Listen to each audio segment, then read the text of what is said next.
Hi friends, welcome to Crown Tasty Samayal. இப்போ நம்ம கிச்சன்ல சுவையான ஒரு பூண்டு குழம்பு ரெசிபி தாங்க செய்ய போறோம். பூண்டு குழம்பு ரெசிபில அப்படி என்ன ஸ்பெஷல் இருக்குன்னு நினைக்காதீங்க.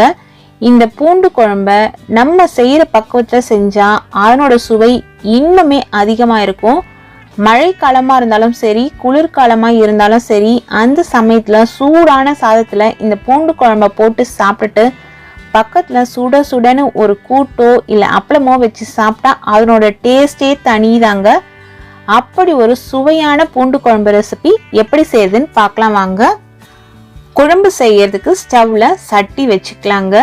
அதாவது மண் பாத்திரம், கடாயா இருந்தா கூட பரவாயில்ல, நீங்க வச்சுக்கோங்க. மண் பாத்திரத்துல குழம்பு செஞ்சா அதனோட டேஸ்டே தனிதாங்க. அதுல 50 கிராம் அளவுள்ள நல்லெண்ணெய் சேர்க்கிறேன். நல்லெண்ணெயில செஞ்சாதான் இந்த குழம்போட டேஸ்ட் நல்லா இருக்கும். மற்றபடி உங்களோட இஷ்டத்துக்கு ஏற்றார் மாதிரி நீங்க எண்ணெய் சேர்த்துக்கோங்க. நான் சொல்றது என்னன்னு பாத்தீங்கன்னா நல்லெண்ணெய் தான் பெஸ்ட் காம்பினேஷன் இந்த பூண்டு குழம்புக்கு. எண்ணெய் இது போல நல்லா சூடேறணும். சூடேறின பிறகு இதுல 1/2 டேபிள் ஸ்பூன் அளவுக்கு கடுகு தாளிச்சிடலாம். கடுகு நல்லா பொரியட்டும். கடுகு நல்லா பொரிஞ்ச பிறகுதான் நீங்க அடுத்த பொருள் சேர்க்கணும். எப்பொழுதுமே கடுகு பொரியறதுக்கு முன்னாடி வேற எதையுமே சேர்க்கக்கூடாது. இதே போல ஒரு சிட்டிகை அளவு வெந்தயம் சேர்த்துக்கலாம். 1/4 டீஸ்பூன்லயும் குறைவான அளவுல ஜீரகம் சேர்த்துக்கோங்க. சீரகம் நல்லா பொரிஞ்ச பிறகு 100 கிராம் அளவுள்ள பூண்டு தோலெல்லாம் உரிச்சு எடுத்து இதுல சேர்த்து வதக்கலாம். இது போல சின்ன சின்னதா இருக்க பூண்டு சேர்த்துக்கிட்டீங்கன்னா டேஸ்ட் நல்லா சூப்பரா இருக்கும். 2 கொத்து கருவேப்பிலைய உருவி எடுத்து இதுல சேர்த்துக்கோங்க. பூண்டு சின்னதா இருந்ததுன்னா இது போல நீங்க சேர்த்துக்கோங்க. அப்படி இல்லை பெரிய பூண்டு தான் கிடைக்குது அப்படிங்கிற பட்சத்துல பூண்டை 1-2 இடிச்சு, அதாவது மைய அரைக்கக்கூடாது, லைட்டா அப்படியே இடிச்சு எடுத்து சேர்த்து வதக்கலாம். அதுவும் ஒரு தனி டேஸ்ட்ல இருக்கும். அதை இடிச்சு சேர்க்கும் பொழுது இதனோட ஃப்ளேவர் இன்னும் அதிகமா இருக்கும். அதனால இந்த பூண்டை விட குறைவான அளவு நீங்க சேர்த்துக்கிட்டா போதும்.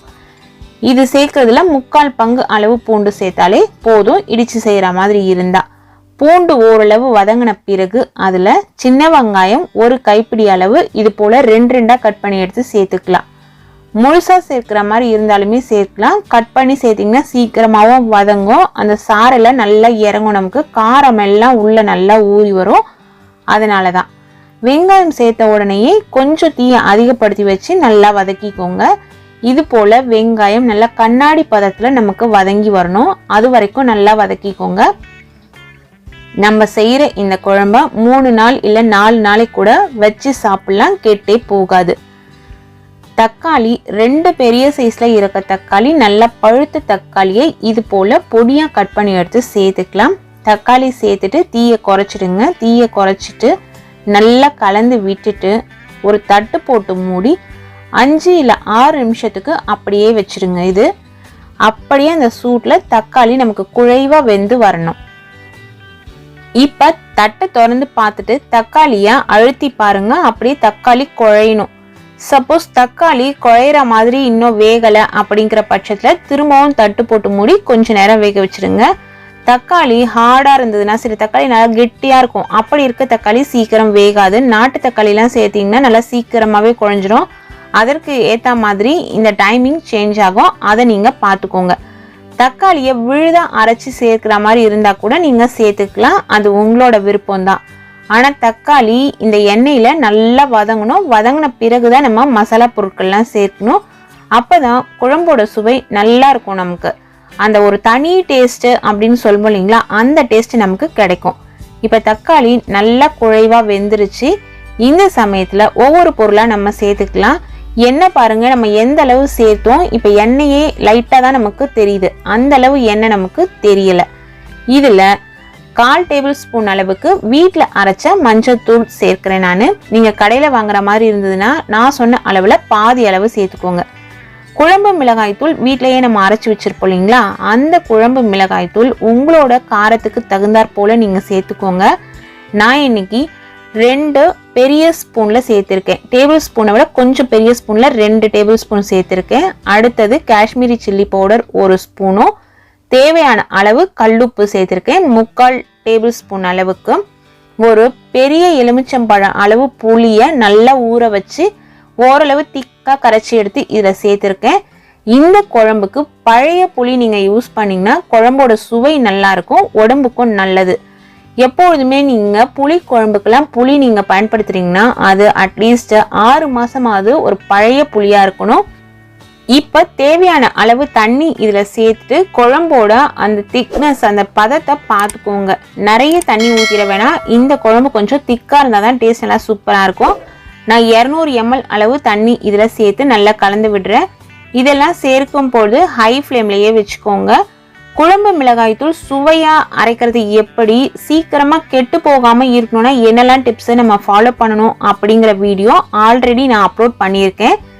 நீங்க அந்த வீடியோவை பார்க்கணும்னு விருப்பப்பட்டீங்கன்னா டிஸ்கிரிப்ஷன்ல லிங்க் இருக்கு, அதுல பார்த்து தெரிஞ்சுக்கோங்க. இப்ப இதை நல்லா நம்ம கலந்து விட்டுடலாம். நல்லா இந்த குழம்பு சலசலசலன்னு நமக்கு கொதிச்சு வரணும். இது போல முத்து முத்தா மேல நல்லா கொதிச்சு வரணும். அப்பதான் நம்ம சேர்த்தா அந்த மசாலா பொருட்களோட அந்த பச்சை வாசனை எல்லாமே போகும். இது போல நல்லா கொதிச்சு வந்த பிறகு இந்த சமயத்துல ஒரு சின்ன நெல்லிக்காய் அளவு இருக்கிற வெள்ளை துண்டை இதுல சேர்த்துக்கோங்க. நாட்டு சர்க்கரையா இருந்ததுன்னா 1/2 டீஸ்பூன் அளவு சேர்த்துக்கோங்க. நான் இதுல சேர்த்தேன், ஆனா வீடியோல அந்த கிளிப்பிங்ஸ் மிஸ் ஆயிடுச்சு. சேர்த்துட்டு தீய மிதமா குறைச்சி வச்சிருங்க. மிதமா குறைச்சி வச்சுட்டு இந்த குழம்பு அப்படியே நல்லா சுருங்குற வரைக்கும் நம்ம வெயிட் பண்ணோம். இப்போ இந்த சமயத்துல இதுல நெய் 1 டீஸ்பூன் அளவு சேர்த்துக்கோங்க. நெய் சேர்த்துக்கிட்டா இந்த குழம்புக்கு கூடுதல் மனம் கிடைக்கும். சிலருக்கு நெய் வாசனை பிடிக்காது அப்படிங்கிறவங்க நெய் சேர்க்க வேணாம். லாஸ்ட்ல அதுக்கு பதிலாக 2 டேபிள் ஸ்பூன் அளவுக்கு நல்லெண்ணெய் பச்சையாவே சேர்த்துக்கலாம். நல்லெண்ணெயை அதாவது சூடுலாம் படுத்தாம டைரக்டா நீங்க அப்படியே சேர்த்துக்கிட்டீங்கன்னா அந்த டேஸ்ட்டும் ரொம்ப நல்லா இருக்கும். இப்ப பாருங்க குழம்பு ஓரளவு திக்காய் வந்துகிட்டே இருக்கு. இது போல திக்கா மாறணும். நீங்க நல்லா இதை அப்படியே ஸ்பூன்ல அள்ளுனா நல்லா திக்கா உங்களுக்கு சாதத்துல விழற அளவு கூட நீங்க நல்லா சுருங்க வச்சு எடுத்துக்கலாம். கிட்டத்தட்ட ஒரு 20 நிமிஷம் ஆகும் நமக்கு இந்த குழம்பு ரெடி ஆகிறதுக்கு. நான் ஓரளவு இந்த பதத்திலேயே ஸ்டவ்வை சுவிட்ச் ஆஃப் பண்ணிட்டு வேற ஒரு பவுல்ல சேஞ்ச் பண்ணிக்கிறேன். ஆறின உடனே இன்னும் கொஞ்சம் இது திக்கா மாறிடும். எப்பொழுதுமே மண் பாத்திரத்துல நீங்க சமைச்ச உடனேயே அந்த சமையலை வேறொரு பாத்திரத்துக்கு சேஞ்ச் பண்ணிடுங்க, அதுதான் உடம்புக்கு நல்லது. இப்போ ஆறின பிறகு அதாவது ஃபுல்லா ஆறல, ஓரளவு தான் ஆறி இருக்கு. எந்த அளவு குழம்பு திக்கா இருக்கு பாருங்க. நம்ம சேர்த்து எண்ணெய்லாம் மேல நல்லா தகன்னு மிதந்துட்டு இருக்கு. இது போல இந்த குழம்பை நீங்க சமைச்சு டேஸ்ட் பண்ணி பாருங்க, உண்மையிலேயே டேஸ்ட் அட்டகாசமா இருக்கும். அதுக்கப்புறம் இதே மெத்தட்ல தான் நீங்க இந்த பூண்டு குழம்பு செய்வீங்க. இந்த குழம்புல காஷ்மீரி மிளகாய் தூள் நான் சேர்த்தேன், அது அவசியம் சேர்க்கணும் அப்படிங்கிறது கிடையாது. வீடியோல கலர்ஃபுல்லா இருக்கும் பாக்குறதுக்கு அப்படிங்கறதுனால தான் சேர்த்தேன் நான். மற்றபடி நம்ம வீட்டில் அரைச்ச சாதாரண குழம்பு மிளகாய் தூளை மட்டுமே பயன்படுத்தி இந்த குழம்பு செஞ்சாலே போதுங்க, டேஸ்ட் சூப்பராக இருக்கும். காஷ்மீரி மிளகாய் தூள்னால இந்த குழம்புக்கு எக்ஸ்ட்ரா டேஸ்ட் அப்படிங்கிறது கிடையாது. ஆனால் வெல்லம் சேர்க்க மறக்காதீங்க. வெல்லம் சேர்த்திங்கன்னா இந்த புளிப்பு காரத்தோட அந்த இனிப்பு சேரும் பொழுது இந்த டேஸ்ட் அது நல்லா தூக்கி கொடுக்கும். எப்படி ஒரு இனிப்பு செய்யும் பொழுது அதில் ஒரு சிட்டிகை அளவு நம்ம உப்பு சேர்க்கிறோமோ அதே போல இது போல புளிக்குழம்பு காரக்குழம்பெல்லாம் வைக்கும் பொழுது அதில் சின்ன துண்டு வெல்லம் சேர்க்கும் பொழுது அது கரெக்டாக எல்லாத்தையும் பேலன்ஸ் பண்ணி சுவையை நமக்கு கூடுதல் ஆக்கி தரும். இந்த குழம்ப நீங்கள் காலையில் சமைச்சிட்டு ஒரு 4 மணி நேரம் 5 மணி நேரம் ஊறின பிறகு மத்தியான சாப்பாட்டுக்கோ இல்லை நைட்டு சாப்பாட்டுக்கோ சாப்பிட்டு பாருங்க, உண்மையிலேயே டேஸ்ட் அவ்வளவு அற்புதமாக இருக்குங்க. இது போல விதவிதமான சுவையான ரெசிபிஸ் தெரிஞ்சுக்கணும்னா நம்ம சேனலை தொடர்ந்து பாருங்க. சுவையா சமைச்சு சாப்பிட்டுட்டு ஹாப்பியா இருங்க. Thank you friends.